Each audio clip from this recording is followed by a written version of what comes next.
नमस्कार। प्राइम समाचारमा स्वागत छ। म संगीता कटुवाल। म सुषमा श्रेष्ठ। सुरु गरौं अहिलेसम्मका प्रमुख समाचारबाट। प्रतिनिधि सभा बैठक लगातार अवरोध हुँदा पनि शीर्ष नेताहरूबीच संवादहीनता, सभामुखको पहल असफल, 14 सांसदलाई कारबाही नगरेसम्म संसद चल्न नदिने ओलीको घोषणा। एमसीसी अनुमोदनको लबिङ गर्न आएकी उपाध्यक्ष सुमारको भ्रमण उपलब्धिविहीन, पारित नगराई फिर्ता लैजाने चेतावनी, दलीय सहमति जुटाउन नसक्दा देउबा चौतर्फी दबावमा।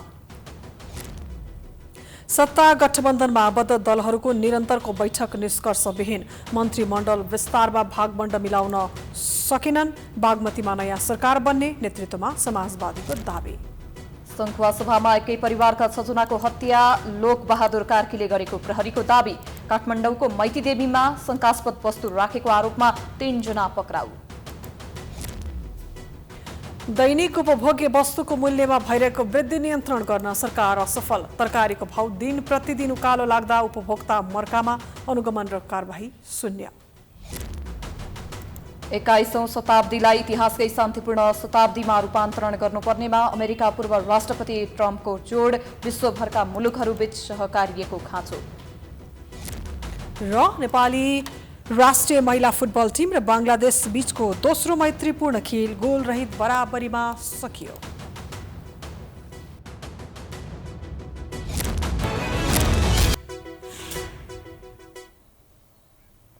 अब समाचार विस्तारमा। प्रमुख प्रतिपक्षी दल नेकपा एमालेको अवरोधपछि प्रतिनिधि सभाको बैठक कार्यसूचीमा प्रवेश नगरी सकिएको छ। आज बैठक सुरु हुनसाथ एमाले सांसदहरूले नाराबाजी गरेका थिए।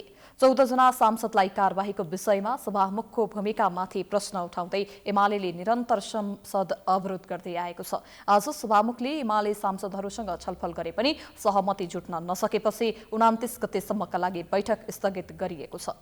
एक रिपोर्ट। प्रमुख प्रतिपक्षी दल नेकपा एमाले आइतबार पनि प्रतिनिधि सभा बैठक अवरुद्ध गरेको छ। आइतबार बैठक सुरु हुने बित्तिकै एमालेका सांसदहरूले नाराबाजी गर्दै अवरोध गरेका हुन्। एमाले यस अधिवेशनको प्रारम्भदेखि नै आफ्नो पार्टीले कारबाही गरेका सांसदलाई प्रतिनिधि सभा प्रवेशमा रोक लगाउनुपर्ने मागसहित विरोध गर्दै आएको छ। आइतबार पनि उनीहरूले संसदीय मर्यादा कायम राख्न माग गर्दै नाराबाजी गरेका थिए।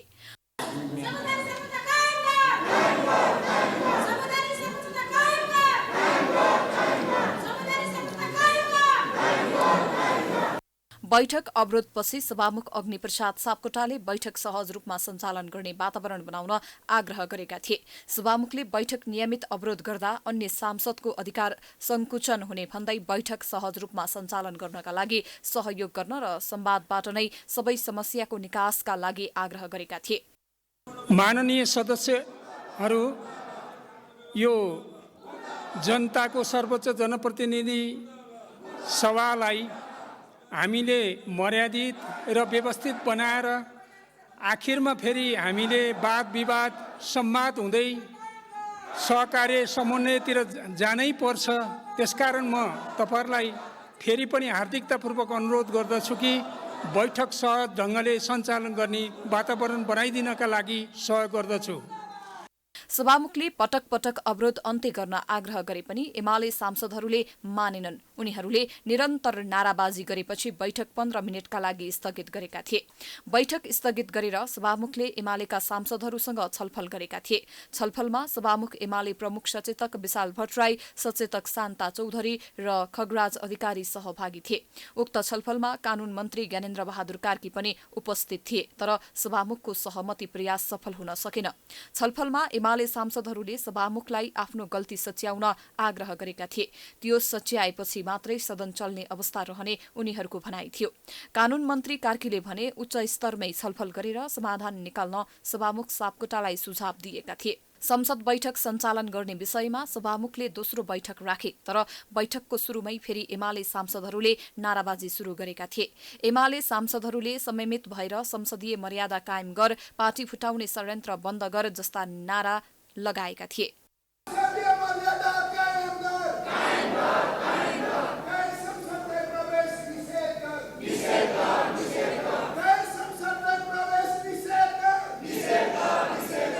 त्यसपछि फेरि सभामुखले एमाले सांसदहरूलाई सम्झाई बुझाइ गर्ने प्रयास गरेका थिए। सभामुखले समन्वय, सहकार्य र समझदारीवाद, विवाद र संवाद नै विकल्प भएकाले त्यसतर्फ अघि बढ्न आग्रह गरेका थिए।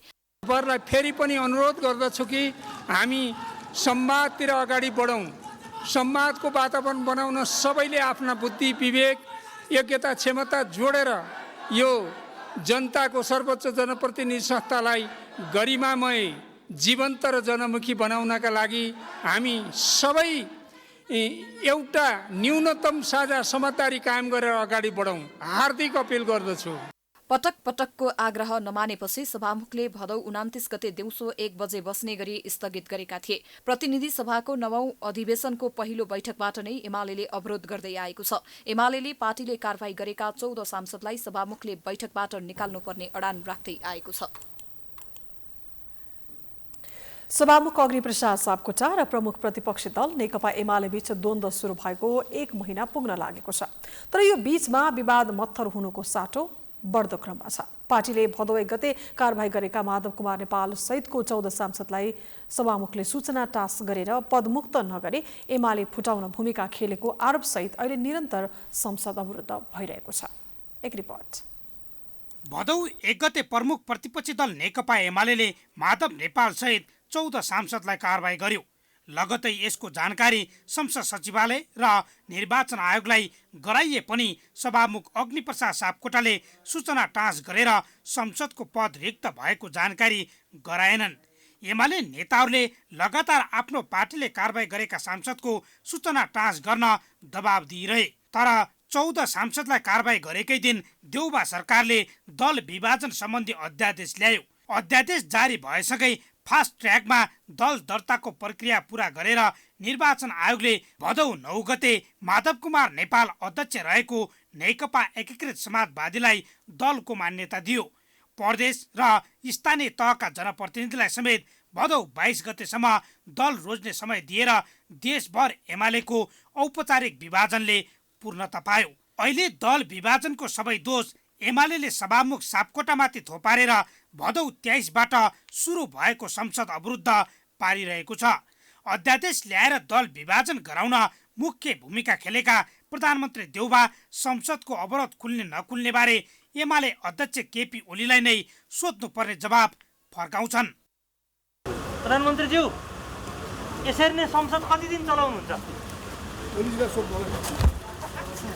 एमाले अध्यक्ष ओलीले भने आफ्ना सांसदलाई बैठकमा अवरोध गर्न निर्देशन दिइरहेका छन्। ओलीले एमाले विभाजनमा सभामुखको मर्यादाहीन संलग्नता देखिएको भन्दै संसद अवरोध नरोकिने स्पष्ट पारेका छन्।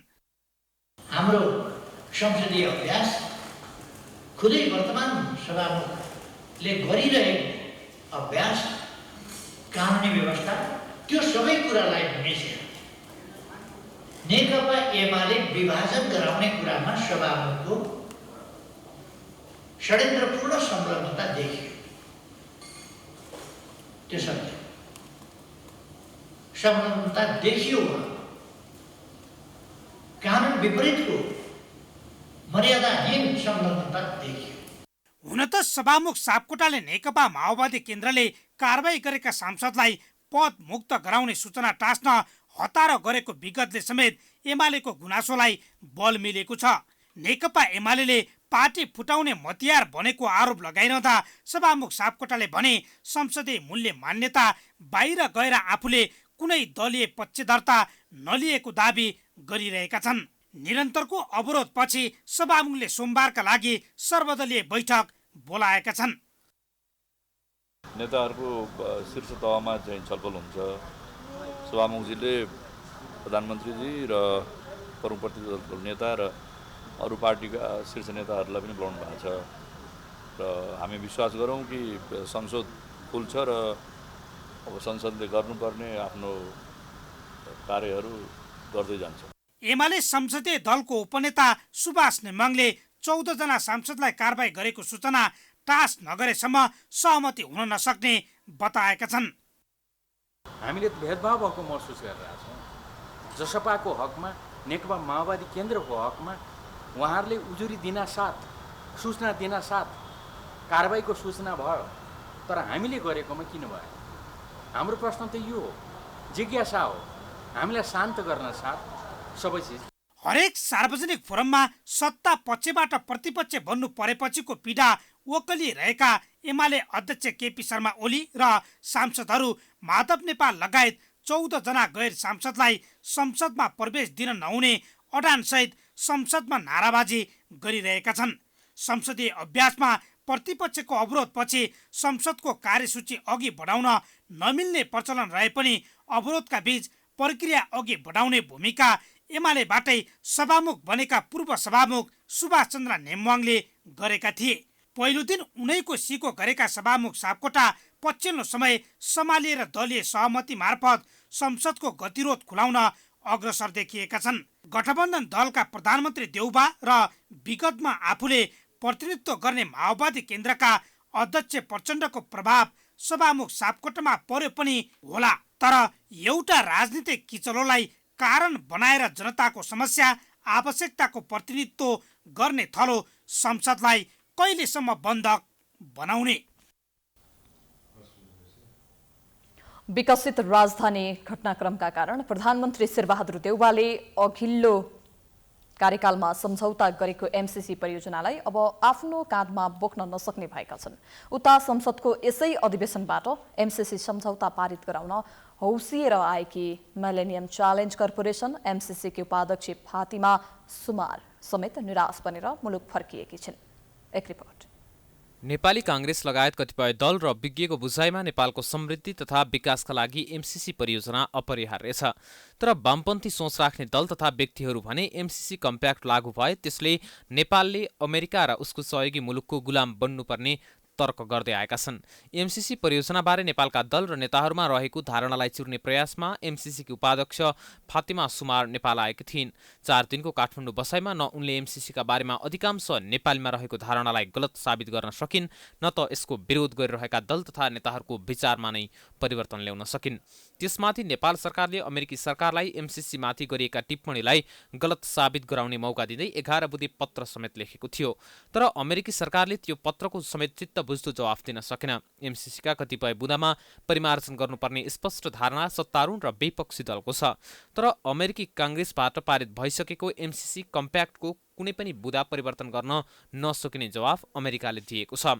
अमेरिकाको यस्तो जवाफले परिमार्जनपछि एमसीसी परियोजना संसदबाट पारित गराउने सोच बनाएका दल तथा नेतालाई समेत अलमलमा पारेको छ। नेपाल सरकारले कतिपय क्ल्यारिफिकेसनहरू मागेको थियो अर्थ मन्त्रालयले एमसीसीलाई, जुन विषयमा हामीहरू अलिकति नेपालमा अलमल्या थियौँ र यसलाई पनि स्पष्ट कुरा गरेको छ। एउटा चाहिँ यो संविधानभन्दा माथि कि तल भन्ने कुरामा यो संविधानभन्दा मुनि हो, संविधान एमसीसी भन्दा माथि भन्ने कुरा पनि उहाँहरूले राखिसक्नुभयो। सरकारको नेतृत्व गर्दा एमसीसीको पक्षमा देखिएको नेकपा एमाले अहिले प्रतिपक्षमा पुगेपछि तटस्थ बस्ने प्रयास गरिरहेको छ। एमसीसीको बारेमा म नेकपा एमाले अहिले जो प्रमुख प्रतिपक्षी दलको नेता प्रतिपक्षी दलका रूपमा रहेको छ त्यो दलका तर्फबाट भनेर भन्दाखेरि हाम्रो पार्टीको धारणा अहिले यतिखेर यो एमसीसीका बारेमा नेपाल सरकार वर्तमान सरकारले के गर्दैछ भन्ने बारेमा हामीलाई कुनै औपचारिक जानकारी छैन। त्यसो हुँदा नेकपा एमालेको अहिलेको पोजिसन भनेको हामी अहिले यी विषयहरूका बारेमा औपचारिक रूपमा कुनै कुराहरू नआएसम्म हामीले हाम्रो औपचारिक धारणा बनाउनु पर्ने आवश्यकता ठानेका छैनौँ र हामीले कुनै त्यस किसिमको धारणा बनाएका छैनौँ। पूर्वाधार विकास विज्ञ तथा अध्येता डाक्टर सूर्यराज आचार्यले एमसीसीमा भएका गलत प्रावधानहरू सच्याउनु पर्नेमा जोड दिएका छन्। उनले एमसीसी जस्ताको त्यस्तै पास गर्न नहुने धारणा राखे। मेरो सबभन्दा ठुलो एउटा यो विषयमा चाहिँ जोखिम लागेको के हो भने यो एमसीसी अहिले जसरी आउन खोज्दैछ, मेरो भ्यू पोइन्ट त केही त्यहाँ आपत्तिजनक बुँदाहरू छन्। यो संशोधन नगरिकन जस्ताको तस्तै सदनबाट पास गरियो भने यसका छिटाहरू हेर्नुहोस्, यसले धेरै यो 5वटै तहमा रणनीतिक तहमा, कूटनीतिक तहमा, भूराजनीतिक उद्देश्य पनि छन्। आइपीएसको कुरा छ त्यो, त्यसै बोल्या होइनन् उनीहरूले। त्यसमाथि नजिक नै गरेको आम चुनावको मुखमा कुनै पनि दल र त्यसका नेता आफूलाई राष्ट्रवादबाट चुकेको देखाउन चाहँदैनन्। नेपाली दलहरूलाई राम्रैसँग थाहा छ अहिले एमसीसीको समर्थन गर्नु भनेको जनताको मनबाट टाढिनु पनि हो। यस्तो अवस्थामा आफ्नो अघिल्लो कार्यकालमा एमसीसी परियोजनाको सम्झौतामा हस्ताक्षर गरेका देउवाले समेत अहिले त्यही परियोजनालाई काँधमा बोकेर संसदसम्म लैजाने र पारित गरेर हर्ष बढाइ गर्ने आँट गर्न सकेनन्। त्यसमाथि एमसीसीकै कारण गठबन्धनमा सङ्कट आउन लागेको बुझेका देउवाले एमसीसी उपाध्यक्ष सुमारलाई समेत तत्काल संसदबाट एमसीसी पारित गराउन आफू असमर्थ रहेको जानकारी गराए। आफूले भेटेका सबै नेताबाट नकारात्मक जवाफ पाएकी सुमार आइतबार केही पत्रकारका सामु एमसीसीका राम्रा पक्ष र यसबाट नेपालले पाउन सक्ने लाभका बारे मनको बह पोखिन्। साथै 2 वर्ष अघि नै नेपालको संसदबाट पारित भइसक्नुपर्ने एमसीसी सम्झौता पारित गर्न ढिलाइ समेत भएको गुनासो गर्दै निराश मुद्रामा घर फर्किएकी छिन्। सरकार गठन भएको 2 महिना बितिसक्दा समेत प्रधानमन्त्री शेरबहादुर देउवाले मन्त्री परिषद विस्तार गर्न सकेका छैनन्।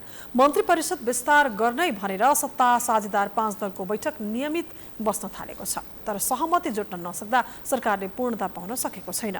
सत्ता गठबन्धनका बीच मालदार मन्त्रालयमा आफ्नै दाबी भएका कारण र दल विभाजन सम्बन्धी अध्यादेश र नेकपा एकीकृत समाजवादी विरुद्ध सर्वोच्च अदालतमा परेको मुद्दाका कारण सरकार विस्तार हुन अझै केही दिन पर्खनुपर्ने देखिन्छ। एक रिपोर्ट। प्रधानमन्त्रीको सरकारी निवास बालुवाटारमा सम्पन्न सत्ता गठबन्धनका शीर्ष नेताहरूको बैठकमा सरकार विस्तारबारे छलफल भए पनि फेरि सहमति जुट्न नसक्दा मन्त्री परिषद विस्तार ढिलाइ हुने देखिएको छ। गत शुक्रबार बसेको बैठकमा प्रधानमन्त्री शेरबहादुर देउवाले गठबन्धनका शीर्ष नेताहरूलाई मन्त्रीको नाम दिन आग्रह गरेका थिए, तर आइतबारसम्म पनि गठबन्धनका दलहरूले प्रधानमन्त्रीलाई मन्त्री बन्नेको नाम उपलब्ध गराउन सकेनन्, जसले गर्दा आइतबारको बैठक पनि विगतमा अझै कर्मकाण्डी मात्र बन्यो। विशेष गरी नेकपा एकीकृत समाजवादी र जनता समाजवादी पार्टीले भौतिक पूर्वाधार, परराष्ट्र, शहरी विकास, संघीय मामिला र स्वास्थ्य मन्त्रालयमा दाबी नछाडेपछि सरकार विस्तारमा ठोस सहमति हुन सकेन। त्यसैगरी उपेन्द्र यादव स्वयं सरकारमा जाने र उपप्रधानमन्त्री बन्ने दाउमा छन्। यसले गर्दा पनि सरकार विस्तारमा व्यवधान आएको छ। प्रधानमन्त्री देउबा अहिले कसैलाई पनि उपप्रधानमन्त्री नबनाउने पक्षमा छन्। जसपालाई उपप्रधानमन्त्री दिँदा गठबन्धनका अन्य 3 घटकलाई पनि उपप्रधानमन्त्री दिनुपर्ने हुन्छ। यता आफ्ना पार्टीका वरिष्ठ नेता रामचन्द्र पौडेल पक्षले समेत उपप्रधानमन्त्री दाबी गर्ने सम्भावना त्यत्तिकै छ। त्यसैले उपप्रधानमन्त्री धेरै बनाउँदा सरकार बदनाम हुने बुझाइ देउबाको छ। तर गठबन्धन दलका नेताहरू भने छिट्टै सहमति भएर मन्त्री परिषद विस्तार हुने पुरानै रटान दोहोर्याइरहेका छन्। नेताहरू बीचमा छलफल हुँदैछ। अब कानुनी प्रक्रियाहरू टुङ्गिने प्रक्रिया सँगसँगै चाहिँ मन्त्रीमण्डललाई पूर्णता दिने प्रक्रिया पनि चल्दै गर्छ। दल विभाजन सम्बन्धी अध्यादेश चाहिँ अब यो सर्वोच्चमा मुद्दा छ त, सर्वोच्च अदालतमा मुद्दा छ के अरे, मुद्दाको पेशी भोलि छ होइन, स्टे अर्डर त छैन, त्यसले गर्दाखेरि रोकिनु त परेन। तर पनि फेरि चाहिँ अदालतमा विचाराधीन भइरहेको अवस्थामा त थोरै चाहिँ वेट एन्ड सी गर्दाखेरि राम्रै पनि हुन्छ। अब चाँडै नै यो हप्ता चाहिँ नि हुन्छ जस्तो मलाई लाग्छ। होइन अब त हेर्नुहोस्, अब दलको विधेयक जुन छ त्यसलाई पनि अब मिलाउनु पर्ने, अब निर्वाचन आयोगबाट त जुन किसिमले जुन निर्णय भइसकेका छन् त्यसको प्रक्रियाहरू पनि छन्, सदनभित्रबाट कुरा गर्नुपर्ने र त्यसै कारणले गर्दाखेरि केही समय लागिरहेको छ। अब मन्त्रालयको भागभण्डामा त्यति गाह्रो नहोला। मन्त्री परिषद विस्तारबारे नेताहरूबीच छलफल भए पनि ठोस सहमति जुट्न नसक्दा अझै 1-2 दिन फेरि छलफल गरेर सरकारलाई पूर्णता दिने विषयमा शीर्ष नेताहरू सहमतिमा पुगेका छन्। मन्त्री परिषद विस्तार गर्न देउबालाई आफ्नै चौतर्फी दबाव छ। एक त गठबन्धनको सरकार, त्यसमाथि मन्त्रीका आकांक्षी धेरै हुन थालेपछि देउबा चेपुवामा परेका हुन्। अझ सबै दलले रोजाइ अनुसार मन्त्रालयमा दाबी गरिसकेपछि उनी थप सङ्कटमा परेका छन्। भूमि व्यवस्था मन्त्रालयमा माओवादी केन्द्रले दाबी गरिरहेको छ भने जसपाको चाहना पनि त्यही मन्त्रालय छ। आम निर्वाचन नजिकै गर्दा सुकुम्बासी आयोगमा ठूलो संख्यामा आफ्ना नेता कार्यकर्ता भर्ती गर्न सकिने भएकोले पनि माओवादी केन्द्र र जसपाले भूमि व्यवस्था मन्त्रालयमा आँखा गाडेका हुन्। गठबन्धन बीच मन्त्रालय बाँडफाँड मात्रै होइन, राजनैतिक दल विभाजन सम्बन्धी अध्यादेशका कारण पनि मन्त्रीमण्डल विस्तारमा ढिलाइ भइरहेको छ। जसपा अध्यादेश पूर्ण रूपमा खारेज नभएसम्म सरकारमा जान नसक्ने बताइरहेको छ भने नेकपा एकीकृत समाजवादी सर्वोच्चको फैसला आएपछि मात्रै सरकारमा जाने तयारीमा रहेकाले प्रधानमन्त्री देउबाको समस्या 2 महिना अघि जहाँ थियो अहिले पनि समस्या जिउका त्यो छ। अब चाँडै हुन्छ, तयारी हुँदैछ। अब जोखाना हेरेर हुँदैन। अब चाँडै नै चाहिँ के छ भन्दाखेरि यसलाई पूर्णता दिने तयारीमा हामी लागेका छौँ। त्यो पनि अहिले मिलाउनु बाँकी नै छ। के हो? होइन, त्यस्तो छैन। जसपाले सरकारमा बढीमा 6 जना मन्त्री पाउँछ, तर मन्त्री बन्नकै लागि महन्त ठाकुरलाई छाडेर उपेन्द्रतिर लागेका सहित मन्त्री बन्न नपाउने कम्तीमा 4 जना सांसदले दल विभाजन गर्ने खतरा देखिएपछि मन्त्री परिषद विस्तार समेत रोकिएको छ। मन्त्री बन्न नपाउनेले माधव नेपालको पार्टी फुटाउन सक्दैनन्, किनकि नयाँ दल 5 वर्ष विभाजन हुन सक्दैन। तर जसपालाई 20% को डर भएकोले यो अध्यादेश निष्क्रिय नभई वा प्रतिस्थापन विधेयक मार्फत पुनः 40% कै प्रावधानमा नफर्की सरकारमा मन्त्री पठाउन नसकिने मनसाय उपेन्द्र यादवको देखिन्छ। अर्कोतिर माधव नेपाल लगायत 14 सांसद पद मुक्त हुनुपर्ने एमाले अध्यक्ष केपी शर्मा ओलीको रिटमाथि सोमबार अन्तरिम आदेश दिने वा नदिने बारे छलफल गर्न दुवै पक्षलाई बोलाइएकाले कम्तीमा मंगलबार अघि मन्त्री परिषदले पूर्णता नपाउने भएको छ। नेकपा माओवादी केन्द्रका अध्यक्ष पुष्पकमल दाहालले कम्युनिस्ट आन्दोलनबारे बहस गर्नुपर्ने आवश्यकता रहेको बताएका छन्। आइतबार काठमाडौँमा परशुराम तामाङद्वारा लिखित नेपाली कम्युनिस्ट आन्दोलनको कार्यदिशा नाम पुस्तक विमोचन गर्दै दाहालले अहिले वैचारिक खडेरी परेकाले सबैले कम्युनिस्ट आन्दोलनबारे बहस गर्नुपर्ने बताएका हुन्। अध्यक्ष दाहालले अहिलेको परिस्थितिमा आएको आवश्यकताको नाममा मार्क्सवादलाई गलत दिशातर्फ लैजान खोजिएको पनि बताए। उनले पेरुका कम्युनिस्ट नेता गोन्जालोको रिहाईका लागि माओवादीले पनि अभियान चलाएको धारणा पनि राखे। दाहालले माओवादी आन्दोलनबाट धेरै उपलब्धि प्राप्त भएको भन्दै कसैले यसलाई अपमूल्यन गर्न नसक्ने तर्क गरे। माओवादीले ओली नेतृत्वको एमालेसँग एकता गरेको र अहिले पार्टी विभाजन हुँदा ज्ञान प्राप्त गरेको उनले बताए। त्यो मैलाई ताकेर सबै नेताहरूले तपाईले के पाउनुभयो केपी ओलीसँग पार्टी एकता गरेर भन्नुभयो के उहाँहरूले। अब मेरो दिमागमा मैले छोटोसँग भने मैले ज्ञान प्राप्त गरेर आएँ। यो ज्ञान सजिलै प्राप्त गर्ने कुरा थिएन। केपी ओलीसँग एकता गरेपछि मात्रै प्राप्त हुन्थ्यो। मैले ज्ञान लिएर आएँ। त्यस्तै नेकपा एकीकृत समाजवादीका अध्यक्ष माधव कुमार नेपालले नेपालको कम्युनिस्ट पार्टीहरू विदेशी सामु लम्पसार पर्ने गरेको बताए। कम्युनिस्ट पार्टीहरूमा गुटवादी र अहंकारको प्रवृत्ति देखिसकेपछि यसलाई चिर्न र जोत्न कम्युनिस्ट पार्टीहरूले सही र क्रान्तिकारी सर्वहारा र संस्कृतिको विकास गर्नुपर्ने उनले बताए। आफ्नो आशेपाशेहरूलाई गोलबन्द गर्दै गुटवादी प्रवृत्ति पनि देखिरहेका छौँ। अनि सत्तामा पुगिसकेपछि अहंकारको घोडामा चढ्ने प्रवृत्ति पनि देखेका छौँ। र कम्युनिस्ट पार्टी भित्रबाट नै यस्ता खालका प्रवृत्तिहरू देखिसकेपछि यी सबैका विरुद्धमा पनि जुझ्नुपर्छ। त्यस्तै कार्यक्रमका सहभागीहरूले कम्युनिस्ट आन्दोलनलाई सशक्त ढंगले अघि बढाउनुपर्ने बताएका थिए। माओवादी नेता समेत रहनुभएका परशुराम तामाङको पुस्तक जागरण बुक्स हाउसले बजारमा ल्याएको हो। नेकपा समाजवादी पार्टीको बागमती प्रदेश सभा संसदीय दलको नेतामा राजेन्द्र पाण्डे चयन भएका छन्। संसदीय दलका ज्येष्ठ सदस्य माधव पौडेलको अध्यक्षतामा बसेको बैठकले पाण्डेलाई सर्वसम्मत रूपमा दलको नेता चयन गरेको हो। बैठकले बागमती प्रदेशकी मुख्यमन्त्री अष्टलक्ष्मी साक्यलाई आफ्नो पार्टीको समर्थन नरहेको स्पष्ट पार्दै सोको बिहोरा प्रदेश सभा सचिवालयमा पठाउने निर्णय समेत गरेको छ। बैठकले नेकपा समाजवादी बागमती प्रदेश सभा संसदीय दलको नेता पाण्डेलाई मुख्यमन्त्री बनाउन अनि राजनीतिक दलसँग संवाद थालनी गर्ने निर्णय पनि गरेको छ। नेकपा एमाले विभाजन हुँदा 13 सांसदले एकीकृत समाजवादी रोजेका छन्। त्यससँगै मुख्यमन्त्री साक्य अल्पमतमा परेकी हुन्। एमाले विभाजन हुँदा माधव कुमार नेपाल समूह छाडेर एमालेमै बसेकी उनी 2 भदौमा मुख्यमन्त्री बनेकी थिइन्। 109 सदस्य प्रदेश सभामा एमालेका 55 मध्ये 13 सांसदले एकीकृत समाजवादी रोजेपछि एमालेको सांसद 42 मात्र कायम भएको छ। अब मुख्यमन्त्री साक्यले विश्वासको मत लिनुपर्नेछ, नभए अविश्वासको प्रस्ताव दर्ता गर्ने 5 दलीय गठबन्धनको तयारी छ। गठबन्धनमा एकीकृत समाजवादीले मुख्यमन्त्री दावी गरेको छ। समाचारको सिलसिला जारी छ। हामी विश्राम पछि आउँछौं। विश्रामपछि स्वागत छ। अब बाँकी समाचार। सङ्खुवासभामा एकै परिवारका 6 जनाको हत्या गरेको आरोपमा पक्राउ परेका लोकबहादुर कार्कीलाई प्रहरीले सार्वजनिक गरेको छ। उनी मृतक तेजबहादुर कार्कीका भतिजो समेत हुन्। अभियुक्तले 5 जनालाई चिरपटले हानेर र 1 जनालाई भित्तामा ठोक्काएर हत्या गरेको बयान दिएका छन्। एक रिपोर्ट। सङ्खुवासभा मादी नगरपालिका 1 स्थित खोला गाउँमा एकै परिवारका 6 जनाको हत्या गरेको आरोपमा पक्राउ परेका 1 जनालाई प्रहरीले सार्वजनिक गरेको छ। चैनपुर इलाका प्रहरी कार्यालयमा पत्रकार सम्मेलन गरी 26 वर्षीय लोकबहादुर कार्कीलाई आइतबार पत्रकार सम्मेलन गरी सार्वजनिक गरेको हो। उनी मृतकमध्ये तेजबहादुरको भतिजा रहेको प्रहरीले बताएको छ। चिरपटले हानेर सबैको हत्या गरेको लोकबहादुरले स्वीकार गरेको पत्रकार सम्मेलनमा जानकारी दिइएको छ।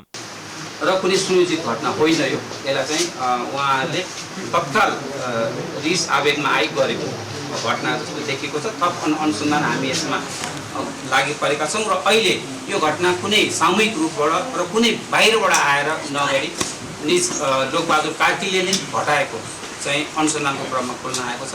यसमा थप अरू अनुसन्धान चाहिँ हामी गर्ने नै छौँ।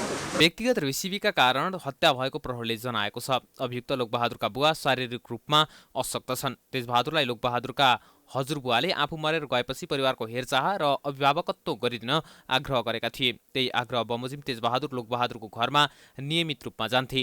लोकबहादुरको परिवार आर्थिक हिस्सामा तेजबहादुरको तुलनामा कमजोर छ। तेजबहादुर लोकबहादुर र उनका भाइलाई सम्झाउने र भविष्य राम्रो बनाउन सल्लाह दिन्थे।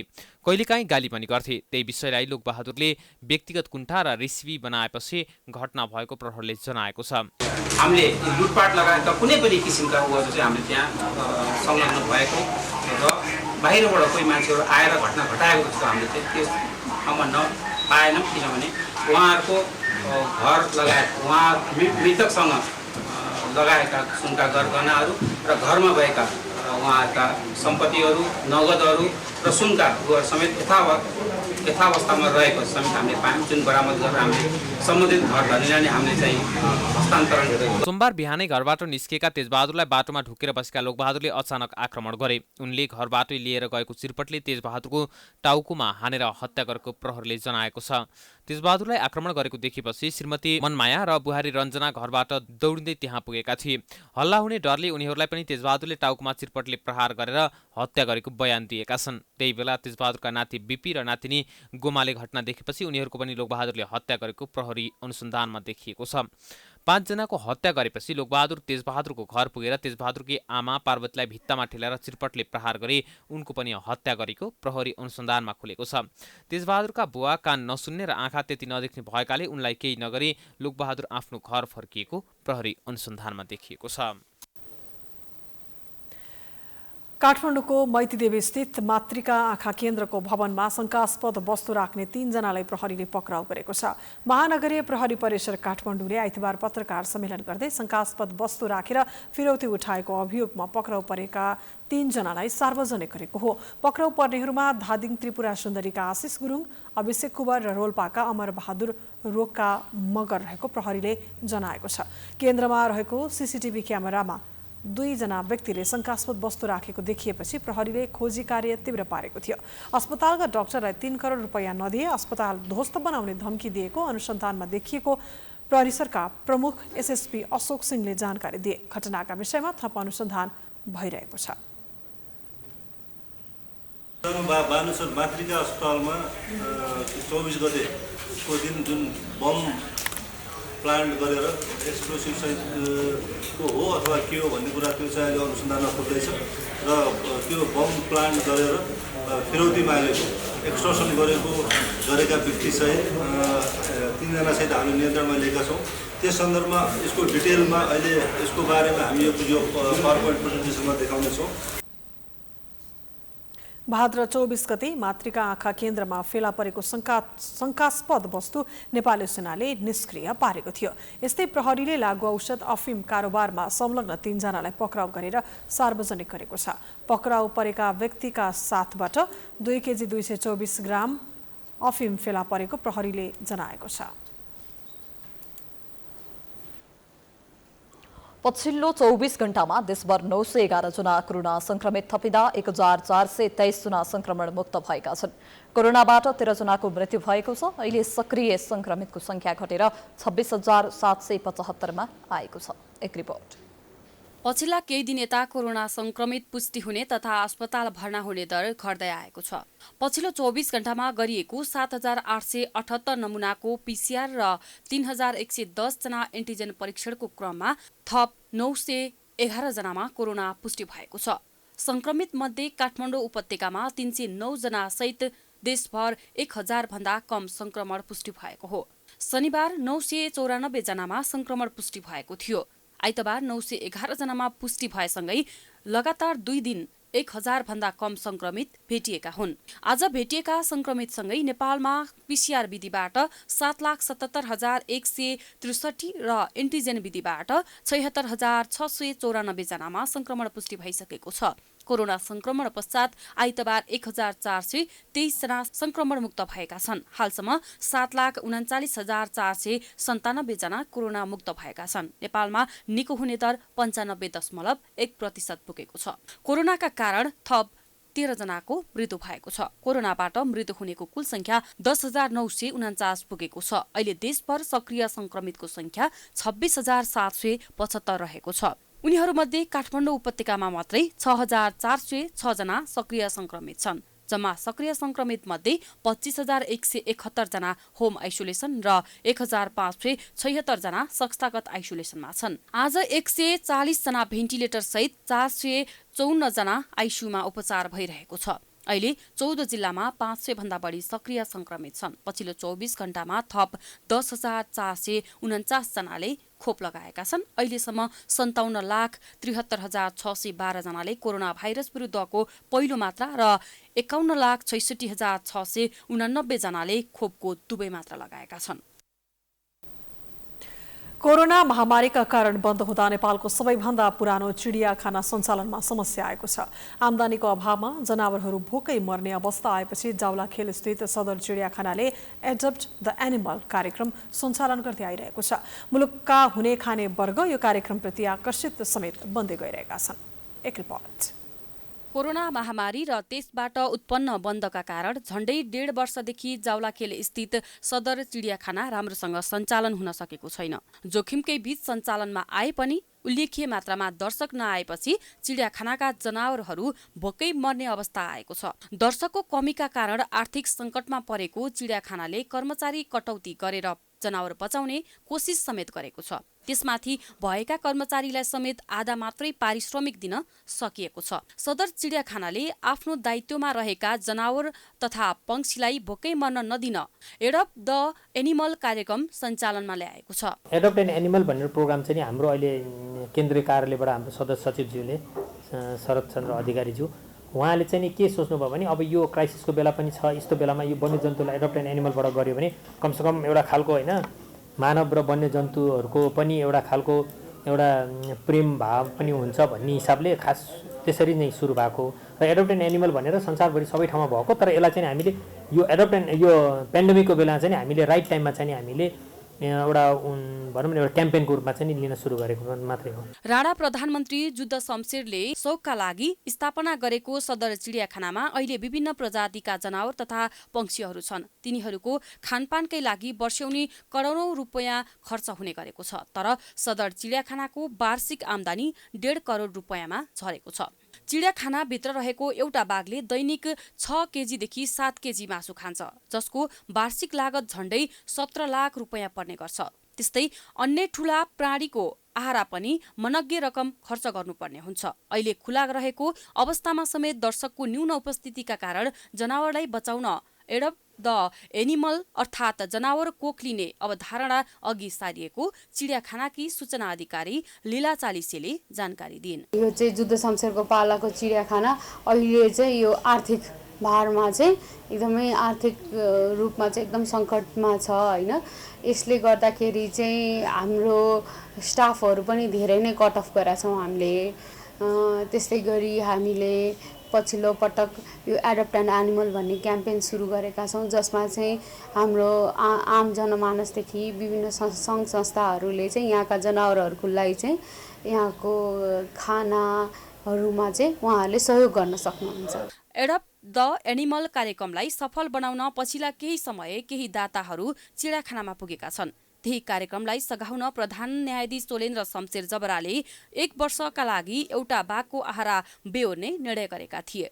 त्यही बेला उनले 15 लाख रुपैयाँ सदर चिडियाखानालाई बुझाइसकेका छन्। त्यस्तै विभिन्न संघ संस्थाले पनि जनावरको आहाराका लागि रकम दिन थालेका छन्। आइतबार जनस्वास्थ्य विज्ञ डाक्टर समीरमणि दीक्षितको जन्मोत्सवका अवसरमा उनका बुबा डाक्टर सुन्दरमणि दीक्षित लगायत परिवारका अन्य सदस्यले चिडियाखानामा रहेका विभिन्न जनावरको पालन गर्ने जिम्मेवारी लिएका छन्। दीक्षित परिवारले आइतबार चिडियाखानालाई 5 लाख रुपैयाँ समेत हस्तान्तरण गरेको छ। हालसम्म यो कार्यक्रमलाई 4 दर्जन संस्था तथा व्यक्तिले सहयोग गरिसकेका छन्। त्यसबाट झण्डै 33 लाख रुपैयाँ राहत उपलब्ध भएको सदर चिडियाखानाले जनाएको छ। त्यस्तै केही समय नेपाल सरकारले 50 लाख रुपैयाँ तथा ललितपुर महानगरपालिकाले 10 लाख रुपैयाँ अनुदान दिइसकेका छन्।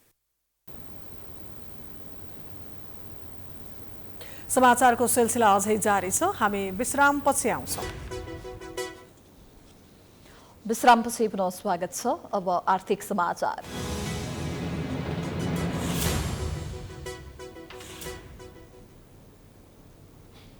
काठमाडौँमा हरियो तरकारीको भाउ उपभोक्ताको ढाड सेक्ने गरी आकसिएको छ।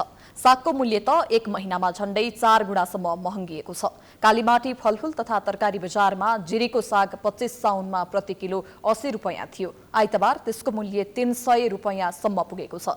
त्यस्तै 90 रुपैयाँ प्रति किलो रहेको पालुङ्गोको साग आइतबार 300 रुपैयाँसम्ममा बिक्री भएको छ। एक रिपोर्ट। काठमाडौँमा हरियो तरकारी तथा फलफूलको भाउ उपभोक्ताको ढाड सेक्ने गरी आकासिएको छ। सबै किसिमका सागको मूल्य दोब्बरसम्म महँगिएको छ। 1 महिना अघि प्रति केजी 90 रुपैयाँ रहेको रायो सागको मूल्य आइतबार 200 रुपैयाँसम्म पुगेको छ। तोरीको साग 60 रुपैयाँबाट बढेर 100 रुपैयाँ पुगेको छ। त्यस्तै हरियो धनिया महिना दिन अघि 200 रुपैयाँ प्रति किलो रहेकोमा आइतबार 300 रुपैयाँ पुगेको छ। उपभोक्ताहरू तरकारी तथा फलफूल खरिद गर्न आए पनि मूल्य सुनेर खाली हात फर्किनुपर्ने बाध्यता आइपरेको बताउँछन्। प्याजहरू चाहिँ एकदमै महँगो छ। अहिले यो कोरोनाको समयमा यस्तो महामारी भएको समयमा चाहिँ तरकारीहरू धेरै महँगो छ। सरकारले चाहिँ यो महँगीमा चाहिँ अलिकति ध्यान दिनुपर्छ जस्तो लाग्छ मलाई चाहिँ। अब गरिब मान्छे कहाँ से खान्छ आफै भन्नु। 1000 रुपैयाँ कमाए भएर दाल चाउर किन्छ कि उतना महँगो सब्जी किन्छ आफै भन्नु। धेरैको भयो। काउली हो त कोनो 30 रुपैयाँ दिन्छ 100 कोनो 50 रुपैयाँ।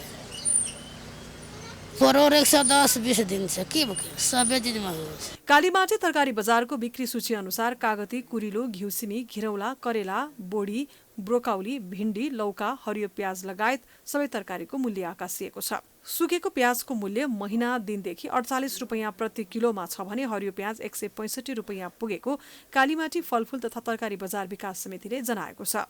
रातो आलुको मूल्य 55 रुपैयाँ प्रति किलोबाट बढेर 58 रुपैयाँ पुगेको छ। सेतो आलु पनि किलोमा 10 रुपैयाँ बढेर 42 रुपैयाँ प्रति किलो कायम भएको छ। निरन्तरको वर्षात, बेमौसम र उत्पादन घट्ने सिजनका कारण हरियो तरकारीको मूल्य आकासिएको व्यवसायको भनाइ छ। पानी पर्यो होइन, अब पानी परेपछि अब पहिले भएको सबै पानीले खाइहाल्यो अनि भएको चाहिँ अलिअलि महँगै हुन्छ अहिले होइन। महँगो भएर पनि अलि सस्तो भइसक्यो। अस्ति चाहिँ पानी परेर नआएको सामान थियो र महँगो भएको हो। अहिले चाहिँ सामान आयो अस्तिभन्दा अलि सस्तो भएको छ। तरकारीको मात्रै होइन, दैनिक उपभोग्य खाद्य वस्तुको पनि निरन्तर मूल्य वृद्धि भइरहेको छ। तर सरकारी निकायले अनुगमन र मूल्य वृद्धि गराउनेलाई कारबाहीको दायरामा ल्याउन सकेको छैन। उता वाणिज्य आपूर्ति तथा उपभोक्ता संरक्षण विभागले भने निरन्तर अनुगमन गरिरहेको दावी गरेको छ। अब दशैं तिहार जस्ता ठूला पर्व नजिकिएकाले पनि अनुगमनलाई प्रभावकारी बनाउने विभागको आश्वासन छ। जब कारोबार बढ्छ त्यहाँनिर अनुगमनलाई पनि थप घनीभूत बनाउनुपर्छ, बढी नै गर्नुपर्छ भन्ने हिसाबमा हामी चाहिँ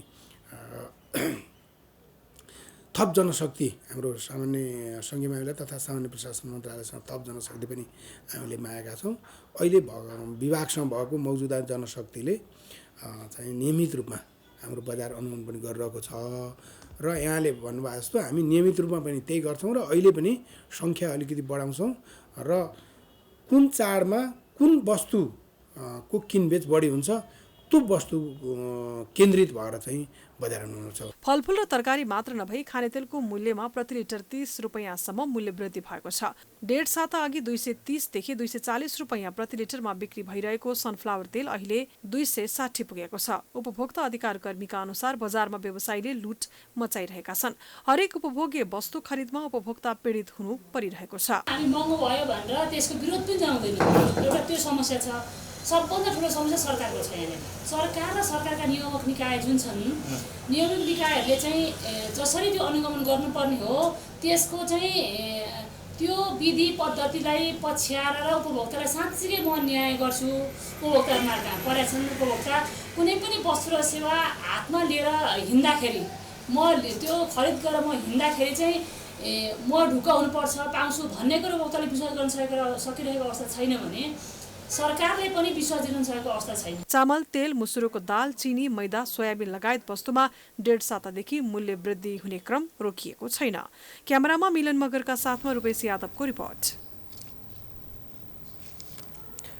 अब अन्तर्राष्ट्रिय समाचार।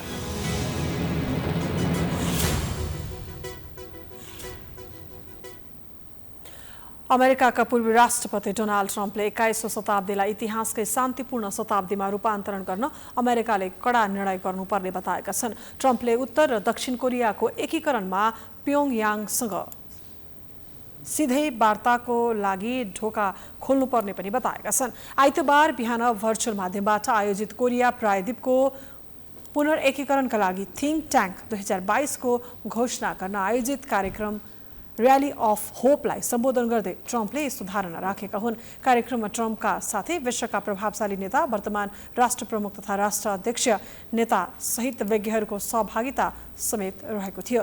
त्यही कार्यक्रममा ट्रम्पले विश्वभरका मुलुकहरू बीच सहकार्यका लागि नयाँ अवधारणा ल्याउनु पर्ने बताउँदै उत्तर कोरियालाई आणविक मुक्त राष्ट्र बनाउन सारा विश्व एक हुनुपर्ने समेत बताए। गत जनवरीमा व्हाइट हाउस छाडे यता ट्रम्पले अन्तर्राष्ट्रिय मञ्चमा बोलेको समेत यही नै पहिलो अवसर थियो। अब खेलकुद समाचार।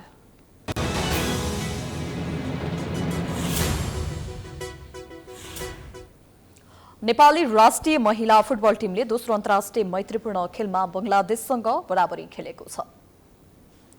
त्रिपुरेश्वर स्थित दशरथ रंगशालामा आइतबार भएको खेलमा नेपाल बंगलादेशसँग गोल रहित बराबरीमा रोकिएको हो। आक्रामक रूपमा प्रस्तुत भए पनि दुवै टोलीले पाएको मौकालाई सदुपयोग गर्न सकेनन्, जसको कारण खेल गोल रहित बराबरीमा सकिएको हो। प्रतिस्पर्धात्मक बनेको खेलमा बंगलादेशले सुरुवातमै गोलको अवसर गुमाएको थियो। नेपालकी गीता राणा मोस्ट भ्यालुएबल खेलाडी घोषित भइन्। एएफसी महिला एसियन कप 2022 छनौटको तयारीका लागि नेपालले बंगलादेशसँग दुई मैत्रीपूर्ण खेल खेलेको हो। बिहिबार भएको पहिलो खेलमा नेपालले 2-1 को जित निकालेको थियो। एएफसी महिला एसियन कप 2022 छनौट उज्बेकिस्तानमा आयोजना हुनेछ।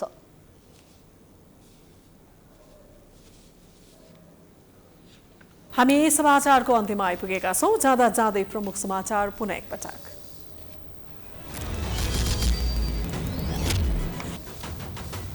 प्रतिनिधि सभा बैठक लगातार अवरुद्ध हुँदा पनि शीर्ष नेताहरूबीच संवादहीनता, सभामुखको पहल असफल, 14 सांसदलाई कारबाही नगरेसम्म संसद चल्न नदिने ओलीको घोषणा।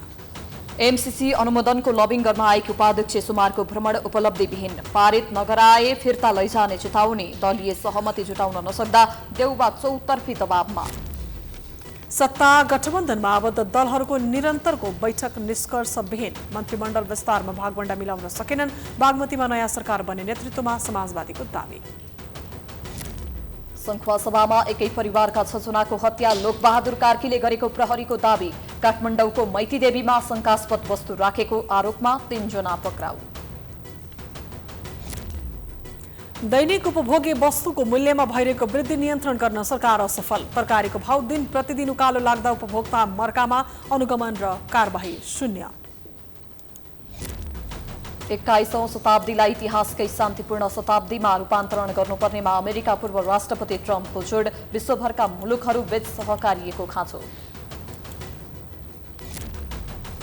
र नेपाली राष्ट्रिय महिला फुटबल टिम र बांग्लादेश बीचको दोस्रो मैत्रीपूर्ण खेल गोल रहित बराबरीमा सकियो।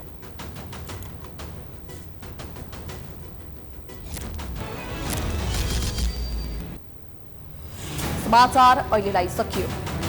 यसपछिको प्रस्तुति जनता जान्न चाहन्छन् ऋषि धमलाको साथमा हेर्न सक्नुहुनेछ। हेर्दै गर्नुहोला प्राइम टाइम्स टेलिभिजन। नमस्कार।